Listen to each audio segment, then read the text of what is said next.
Hello दोस्तों, एक बार फिर से स्वागत है आपका अपने YouTube channel study with Hussain में। आज के इस वीडियो लेक्चर में हम बात करेंगे एजिथ्रोमाइसिन मेडिसिन के बारे में कि इसका मेडिसिन का ब्रांड नेम क्या होता है, इसका इस्तेमाल हम कब कर सकते हैं, कब नहीं कर सकते, ये मेडिसिन होती है, क्या करती है हमारे शरीर में जाने के बाद, और इसका साइड इफेक्ट क्या होता है, इसकी डोजेस कितनी होनी चाहिए, और इसके जो होते हैं कॉन्ट्रा इंडिकेशन क्या होते हैं। इन चीज़ के बारे में आज हम बात करेंगे। तो चलिए स्टार्ट करते हैं। तो सबसे पहले हम बात करते हैं इसके ब्रांड नेम की।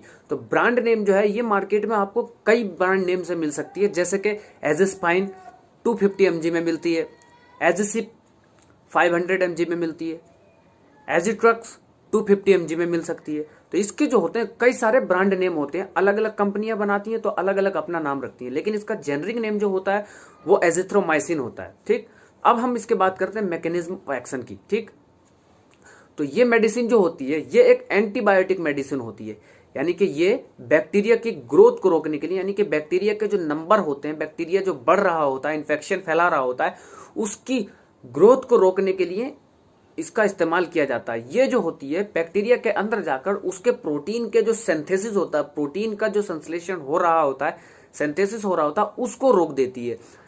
यानी कि ये बैक्टीरियोस्टेटिक कैटेगरी में आती है। ठीक, इसकी जो सस्पेक्टिबिलिटी होती है वो बैक्टीरियोस्टेटिक होती है, यानी कि ये ग्रोथ को रोकती है।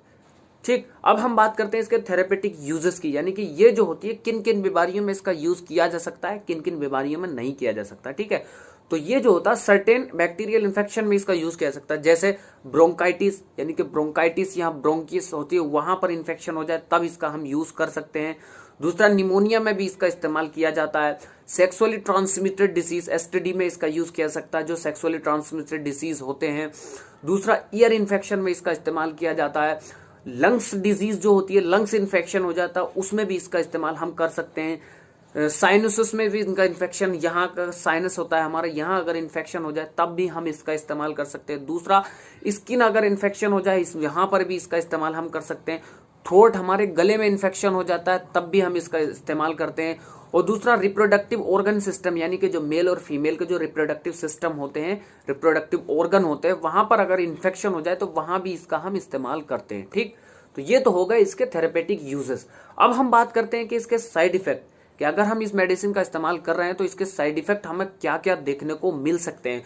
दूसरा क्या होता है कि इसका डायरिया हो सकता है, कि इसका जो मतलब कॉमन जो साइड इफेक्ट होते हैं वो डायरिया हो सकता है आपको। ठीक, दूसरा, इसका नोजिया हो सकता है, वोमिटिंग हो सकती है, एब्डोमिनल जो आपका एब्डोमिनल होता है वहां पर पेन हो सकता है। दूसरा, कॉन्स्टिपेशन, यानी कि जिसे हम हिंदी भाषा में कब्ज बोलते हैं, वो भी यहाँ पर देखने को मिल सकती है। दूसरा, आपको टाइडनेस हो सकती है इसके इस्तेमाल से, यानी कि थकन ज्यादा हो सकती है। और इसके ज्यादा यूज से, यानी कि ज्यादा अगर इस्तेमाल करते हैं तो इंसोम्निया बीमारी हो सकती है, यानी कि आपको नींद ना आने की कंडीशन हो सकती है, आपको नींद बहुत कम आएगी, इंसोम्निया हो सकता है। दूसरा, हेडेक हो सकता है, स्किन रैशेस हो सकते हैं। तो इसके ये बहुत सारे साइड इफेक्ट हमको देखने को मिल सकते हैं।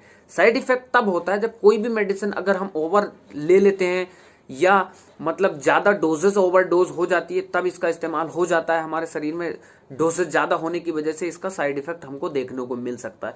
अगर ये आपको साइड इफेक्ट है इस मेडिसिन के यूज करने से अगर देखने को मिल रहे हैं तो तुरंत आप अपने डॉक्टर को सलाह दें और आप डॉक्टर को बताएं कि इससे हमें ये देखने को मिलते हैं। तो इसके साथ जो होती है, यानी कि एजिथ्रोमाइसिन के साथ बहुत सारी मेडिसिन मिक्स करके दी जाती है। जैसे अगर कोई भी इन्फेक्शन है तो ओनली खाली एजिथ्रोमाइसिन ही नहीं दी जाएगी, और दूसरी मेडिसिन भी इसके इंक्लूड की जाती है। ठीक, अब हम बात करते हैं इसके डोजेस की। तो डोजेस क्या होती है, एजिथ्रोमाइसिन की जो डोजेस होती है वो एक दिन में 500 mg ही होनी चाहिए, यानी कि 500 mg इसकी डोजेस होनी चाहिए। ठीक, और ये 4 दिनों तक अगर हम ले रहे हैं, 4 या 5 दिनों तक, तो फिर इसकी हाफ कर देनी चाहिए, यानी कि फर्स्ट दिन जो होगी वो 500, उसके बाद आधी देनी है, यानी कि 250 mg देनी है। ठीक है, अगर हम इसका इंटरवेनस अगर इंजेक्शन दे रहे हैं तो 2 दिन तक इंटरवेनस इंजेक्शन हमें 500 mg में इसका देना चाहिए। ठीक है, अब हम बात करते हैं कि इसका कॉन्ट्रा इंडिकेशन क्या होता है, यानी कि किन किन कंडीशन में इस मेडिसिन का इस्तेमाल हमें नहीं करना चाहिए।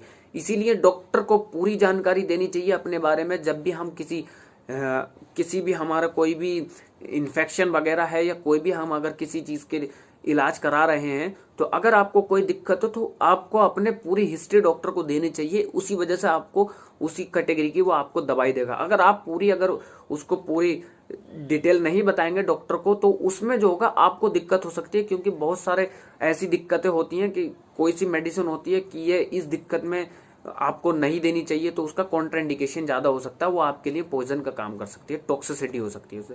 तो अब एजिथ्रोमाइसिन की किस किस कंडीशन में नहीं देनी चाहिए। दूसरा, इसका लो मैग्नीशियम और पोटेशियम, अगर आपके बॉडी में मैग्नीशियम और पोटेशियम की कमी हो गई है, यानी कि पोटेशियम और मैग्नीशियम आपके बॉडी में कम है, तो इसका इस्तेमाल नहीं करना चाहिए। दूसरा, अगर आपको सुनने में दिक्कत है, आपके ईयर में इन्फेक्शन हो चुका है और सुनने में आपको दिक्कत है, आपको सुनाई प्रॉपरली नहीं आती है, तब भी इसका इस्तेमाल नहीं करना चाहिए। दूसरा, आपको एबनॉर्मल हार्ट रिदम, यानी कि जो आपके हार्ट की जो रिदम है, हार्ट की जो इलेक्ट्रिसिटी रिदम है, वो अगर दिक्कत है वहां पर, तब भी इसका इस्तेमाल नहीं करना चाहिए। और हार्ट की जो हार्ट बीट है, हार्ट बीट जो स्लो है, यानी कि हार्ट बीट जो आपकी स्लो होती है, उसमें भी आपको ये इस्तेमाल नहीं करना चाहिए।